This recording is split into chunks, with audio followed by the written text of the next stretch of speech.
You probably recognize that picture, Salvator Mundi, attributed to Leonardo da Vinci, the most expensive painting ever sold. The work I do on economics and finance is strongly influenced by science and technology studies, particularly as refracted through the work of Michel Canon.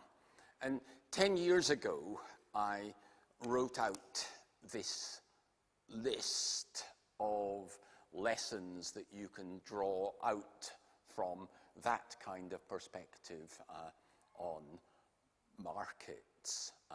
And while I wouldn't want to renounce any of those things, and I'm kind of assuming that for an STS audience, most of what that means will be evident, though we can, of course, come back to it in discussion if you want more details. So I wouldn't want to renounce any of those things, but there is an 11th precept I would want to add, which is that the mundane political economy of finance matters. The reason Salvator Mundi is there is that, in one sense, you could simply view Salvator Mundi through the lens of the 10 precepts on the slide. So the science that is doing things here is not economics, but art history. Because, of course, without the history of art, that badly damaged, clumsily restored canvas would not, in fact, be worth very, very much.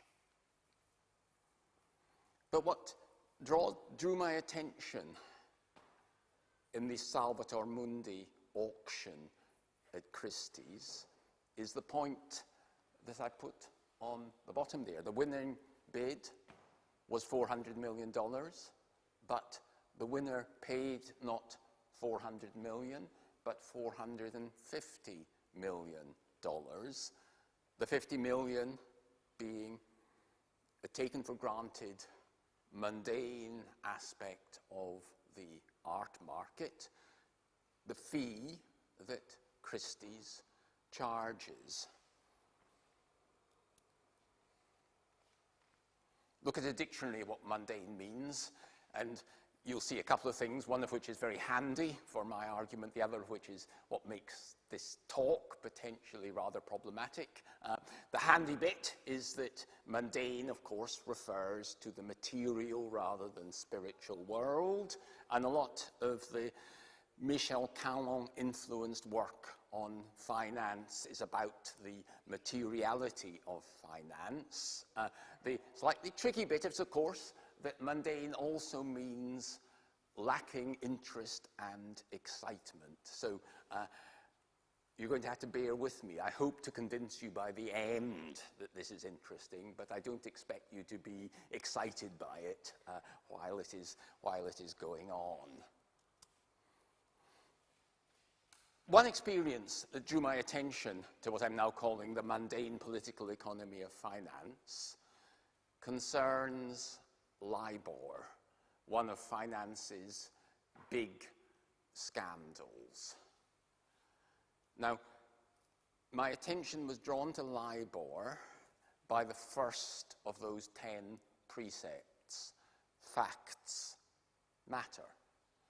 LIBOR is extremely important to the financial system, and its facticity is important. So my attention was drawn to it by that, and I think rightly drawn to it by that, but I missed something. What I missed were concerted efforts to alter the level of LIBOR.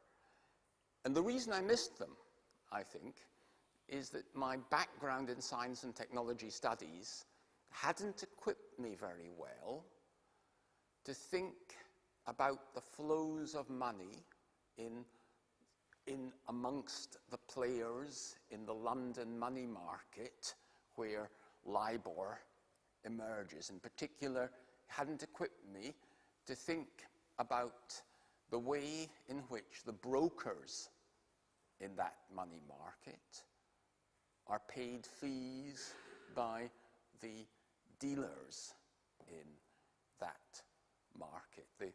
Everybody knew, including myself, that there was an incentive to either move LIBOR up or move it down.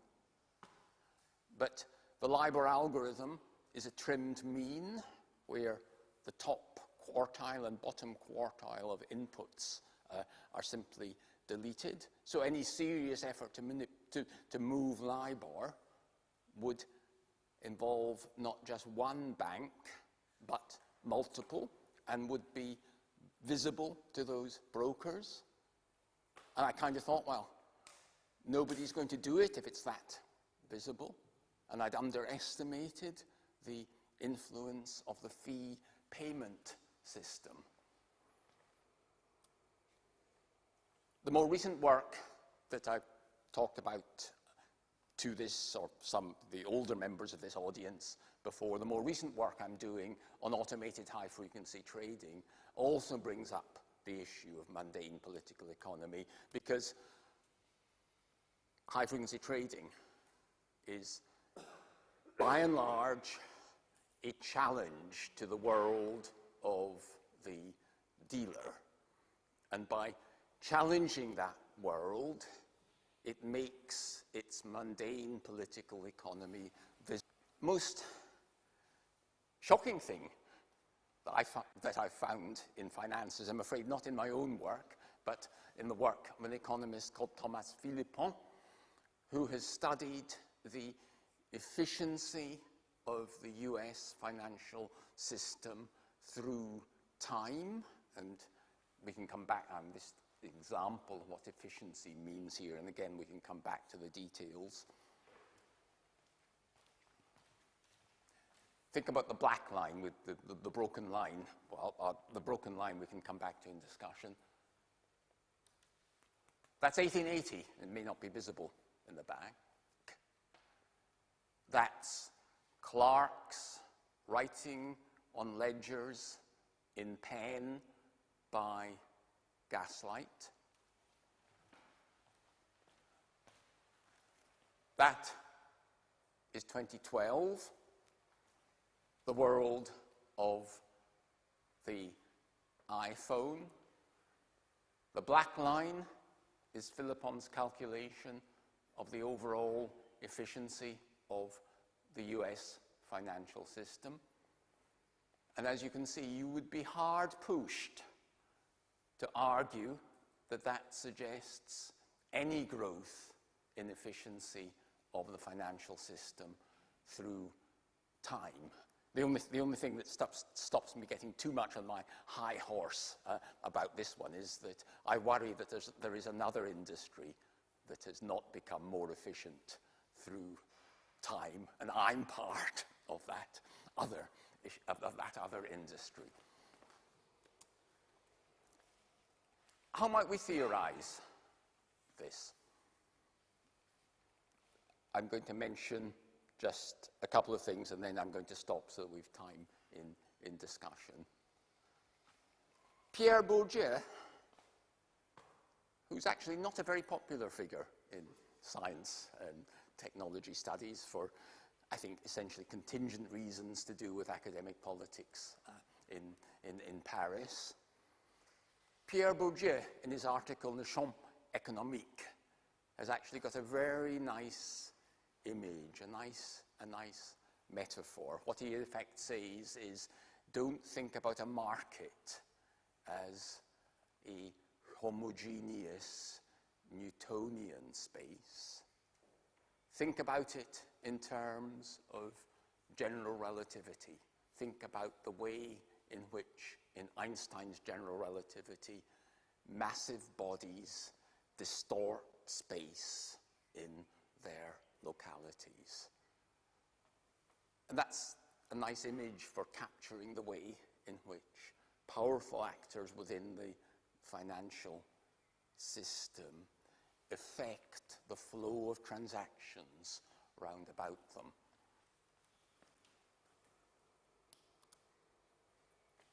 But Barry is here, and so here's another way of thinking about it. Perhaps the single most systematic thing about the mundane political economy of finance is the division between dealers and customers. There are two social roles with a boundary between those roles. And Barry writes, I think rightly, that the boundary around the group is the most interesting and important of all collective goods. Now, the term collective goods there is technical, and we'll come to its meaning in just a second. Dealers, especially these days, smaller dealers, there were smaller dealer businesses, but by and large, dealers these days are big banks. In the domain I'm talking about, customers are not people like you or me. They're not retail customers. Even the world's biggest investment management firm, BlackRock, assets under management of BlackRock are $6.5 trillion, not $1 million, not $1 billion, but $1 trillion. That's bigger than the GDP of Germany. In most contexts, BlackRock is still a customer, not a dealer. So the very size of BlackRock kind of indicates that maintaining that boundary is not always going to be a straightforward thing to do. In the background of what Barry writes about boundaries around groups is the work of Max Weber on status groups, which in my youth, which I'm afraid is a few years ago, that the work of Weber on status was rather eclipsed by Marx and class. But actually, the status group is a fascinating thing. Just to give you a little flavor, I mean, a simple way of thinking about a status group is to think about an aristocracy or to think about a caste. And boundaries are absolutely central to the status group. Signaled, as Weber points out, in at least the classic paradigmatic examples of status groups by connubium, which is marriage only within the group, and commensality, which refers to with whom you will eat.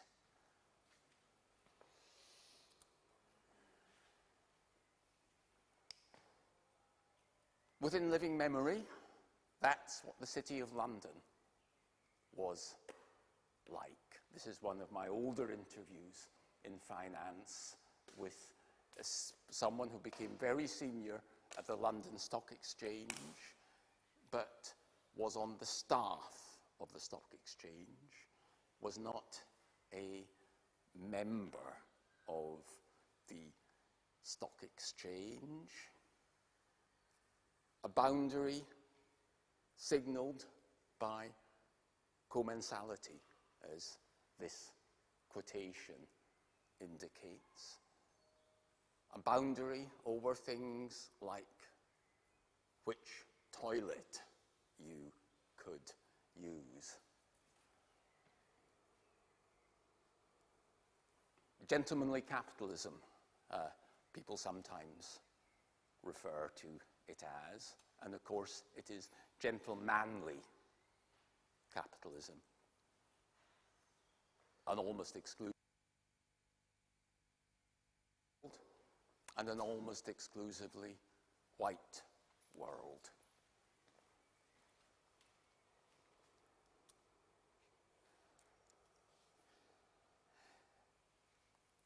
Of course, the more classically Weberian aspects of finance have diminished quite considerably over the recent decades.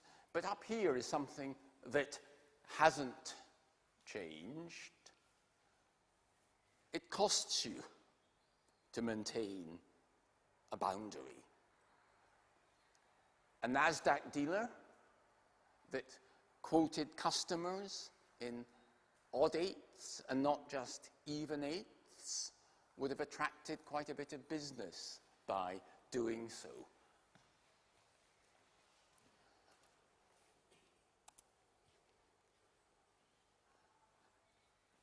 It's a form, in other words, the odd eighths. The reason I love odd eighths is that there's nothing more mundane than the question of the tick size, of the minimum increment in price. But it's also a form of collective action.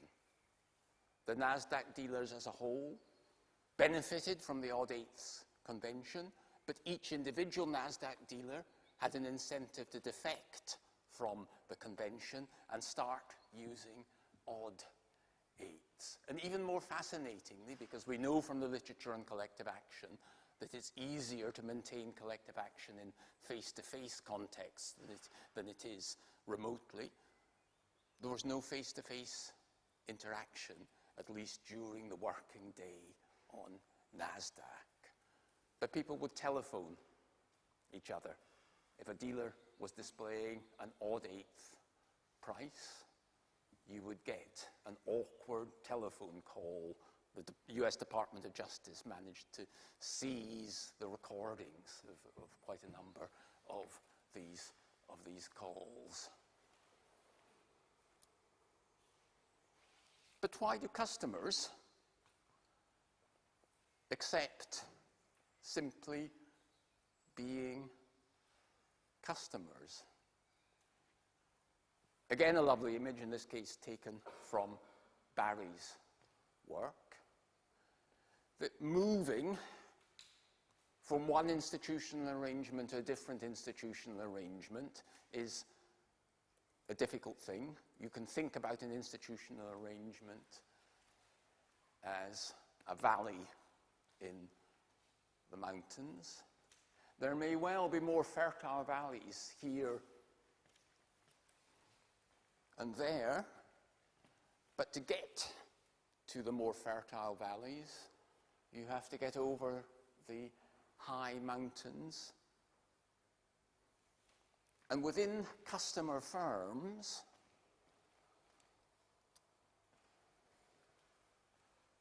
there would be people who would lose the relevance of their central skills in that move. This is an interview I did just last month in London with a dealer in gilts, with a customer in gilts, someone who works for a substantial investment management firm, buying and selling gilts, which are UK sovereign bonds and similar types of bonds. And he told me that 100% of his value to the firm is the relationships he has with dealers. So he and his skills, his relationships, his social capital in Bourdieu's terms are bound up with the existing institutional arrangements. This talk has been a kind of prequel because, as I say, people who were here, I think maybe it was 6 years ago, I talked about Ireland. These institutional arrangements do, however, sometimes crumble. And in a certain sense, the work I'm doing on high-frequency trading is largely about how and why they crumble in some cases, in some markets. They have, for example, crumbled pretty comprehensively in share trading in the United States, somewhat less somewhat less so in share trading in Europe, whereas European sovereign bond trading, for example, the dealer-customer boundary remains almost entirely intact. Okay, that's it. Thank you.